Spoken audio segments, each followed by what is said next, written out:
एक मर्तबा हजरत उमर फारूक सहरा में जा रहे थे। दूर एक चरवाहा अपने ऊंट चरा रहा था। हजरत उमर ने उससे कहा, क्या तुम ये एक ऊंट हमें बेच दोगे? चरवाहे ने अदब से जवाब दिया, बादशाह, ये ऊंट मेरे नहीं, मेरे आका के हैं, मैं नहीं बेच सकता। हजरत उमर ने उसका इम्तिहान लेने के लिए फरमाया, अगर तुम कह दो कि ऊंट भग गया था, तुम्हारे आका को खबर भी नहीं होगी। चरवाहे ने सर झुकाया, लम्हा बहर सोचा और फिर ऐसा जवाब दिया जो तारीख में महफूज हो गया।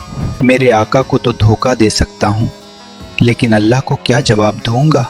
ये जवाब सुनकर हजरत उमर की आंखों से आंसू बह पड़े। उन्होंने कहा, आए लड़के, तो तू दुनिया का गुलाम नहीं, तू अल्लाह का बंदा है।